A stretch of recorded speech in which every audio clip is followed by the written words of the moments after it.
Bonsoir ou bonjour, dépendamment de l'heure à laquelle vous regardez la vidéo. Je suis Marc-Olivier Mongira, étudiant en médecine en deuxième cycle à l'université Quisqueya de Port-au-Prince.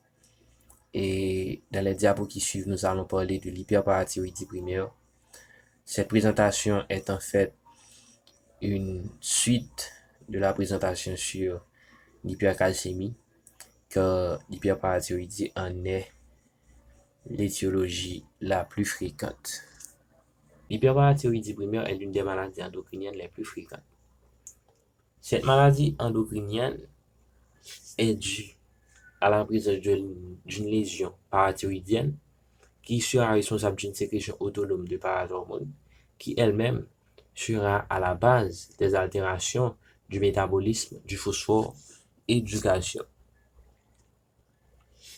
Pour les signes cliniques, ce sont les mêmes signes cliniques présentés au préalable dans la présentation sur l'hypercalcémie, mais vont s'y ajouter des signes rénaux et des signes osseux, cliniques et radiologiques.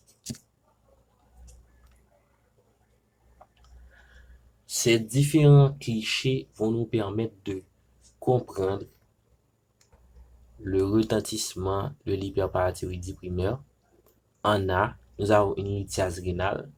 En B, nous avons des résorptions sous périostale de l'os iliaque.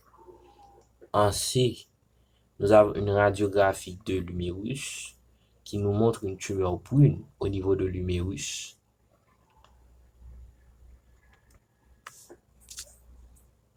Nous allons maintenant parler des signes osseux de l'hyperparathyroïdie primaire.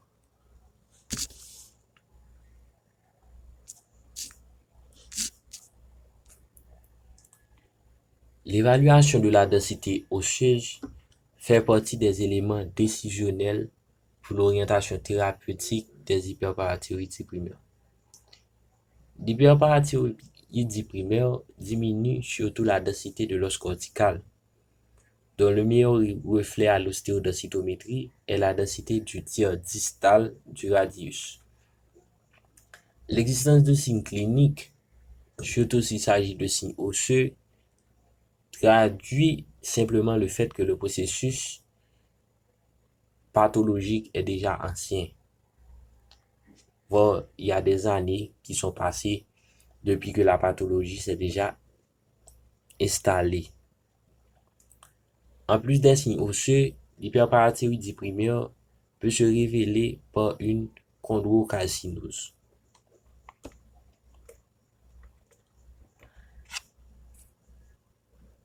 Pour les examens de biologie, il existe une relation étroite entre les valeurs de la calcémie totale ou ionisée et celle de la parathormone plasmatique. Le dosage biologique de l'hyperparathyroïdie primaire est défini par l'association d'une hyperparathormonémie, d'une hypercalcémie, et d'une hypophosphorémie et aussi d'une hypercalciurie qui seront des mécanismes d'autorégulation face à l'hypercalcémie. Pour les imageries, ce sont les mêmes techniques d'imagerie présentées dans la présentation sur l'hypercalcémie. Nous avons l'échographie cervicale et la scintigraphie parathyroïdienne qui vont nous permettre de visualiser la lésion au niveau de la cellule parathyroïdienne. Et bien sûr, nous avons la scintigraphie parathyroïdienne qui peut nous permettre de visualiser des adénomes ectopiques au niveau du médiastin.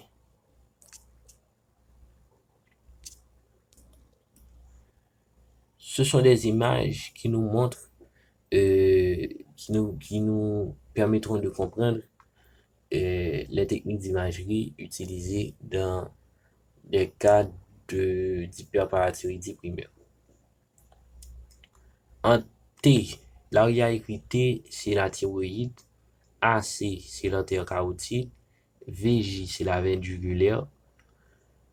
La première image, les deux premières images A et B, ce sont deux exemples d'adénome parathyroïdien. Là où il y a la flèche. En C, c'est une scintigraphie parathyroïdienne par méthode de soustraction. L'image correspond à l'image échographique illustrée en B. Et en D, on a une image scintigraphique d'un adénome parathyroïdien ectopique dans le médiastin. Dans la majorité des cas, l'hyperparathyroïdie primaire est sporadique et isolée.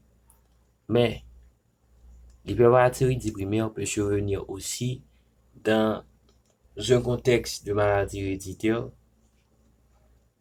comme dans la néoplasie endocrinienne multiple de type 1, NEM1, et dans la néoplasie endocrinienne multiple de type 2A, NEM2A. Nous n'allons pas trop parler de ces deux pathologies car nous réservons ces deux pathologies pour d'autres présentations. Mais nous allons quand même faire un survol. Les NEM1 sont dus à des mutations du gène MEN1 codant la protéine méline. Dans cette catégorie de néoplasie endocrinienne multiple de type 1, ce sont des tumeurs, bien sûr, et dans cette catégorie, on retrouve aussi les tumeurs endocrines du pancréas, telles que les insulinomes, responsables d'hypoglycémie, mais aussi du duodénum, tels que les gastrinomes, responsables du syndrome de Zollinger-Ellison. Cette pathologie concerne toutes les 4 glandes parathyroïdes et va se manifester typiquement par une hyperplasie parathyroïdienne.